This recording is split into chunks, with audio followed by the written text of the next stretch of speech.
आज दूसरे दिन भी वक्फ के एक्ट के मुद्दे को लेकर जे.एन.के असेंबली में हंगामा हुआ और हाउस को अडजर्न कर दिया 30 मिनट्स के लिए। इस पे बात करने के लिए हमारे साथ है senior BJP MLA Pawan Gupta ji.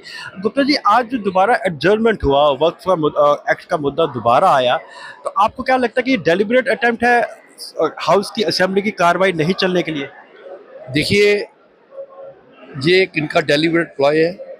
कल ही इन्होंने डिसाइड कर लिया था कि हम उस मुद्दे को उठाएंगे जिसका इस असेंबली से कोई लेना देना नहीं है। ये इस असेंबली के डोमेन में नहीं है कि वक्फ के मुद्दे को डिस्कस करें।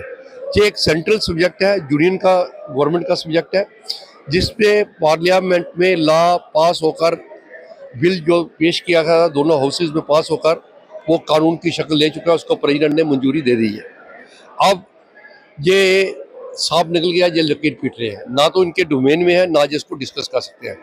और स्पीकर ने कल भी इनके एडजॉर्नमेंट मोशन को रिजेक्ट कर दिया गया था। पर सबसे बड़ी दुविधा ये है, द बिगेस्ट प्रॉब्लम इज कि speaker has not marshal them out. और कल भी हाउस को कभी 20 मिनट के लिए, कभी 15 मिनट के लिए स्थगित किया गया।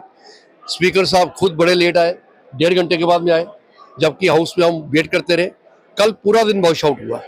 अगर इस तरीके से लोगों की समस्याओं के लिए, जिसके लिए हमारे को चुना गया है, अगर ये हाउस को ट्रेजरी बेंचेस वॉश आउट करते रहेंगे तो फिर तो इस असेंबली का कोई मकसद ही नहीं है। फिर तो इस असेंबली को चलाने का कोई मकसद ही नहीं है।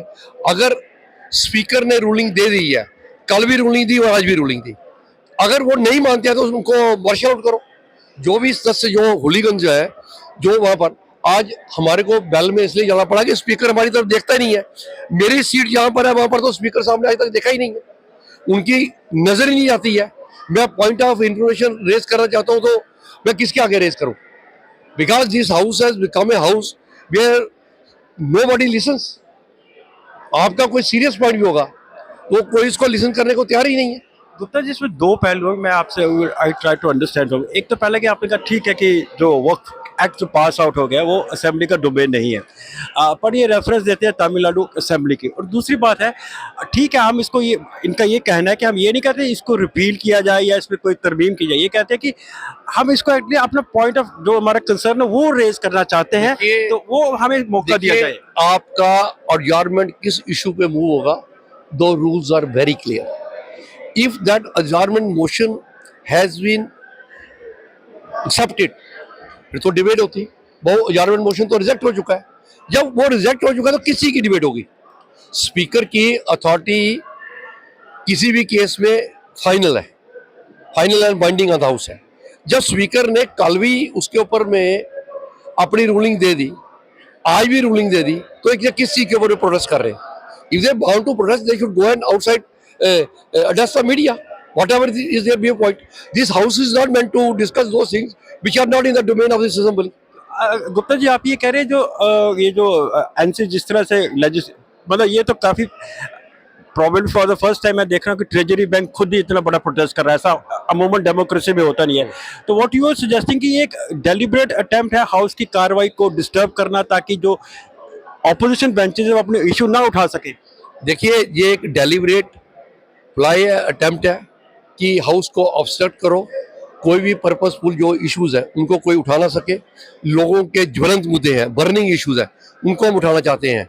आज मेरा क्वेश्चन था, बड़ी मुश्किल से हमारा क्वेश्चन लगा ही नहीं।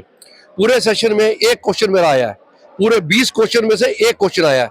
आज वो क्वेश्चन लगा था, मैं मिड डे मील वर्कर्स की जो लेडीज 8 घंटे काम करती है उनको 900 रुपया देते हैं जी, मैं उस क्वेश्चन को लेके सरकार से पूछना चाहता था। आज वो हमारा वो मुद्दा जो है वो इधर में क्वेश्चन आवर चलने नहीं दिया। देखिए, अगर असेंबली को ऐसे ही ट्रेजरी बेंची ने चलाना है तो इसको हाउस को चलाने का मकसद कोई नहीं है।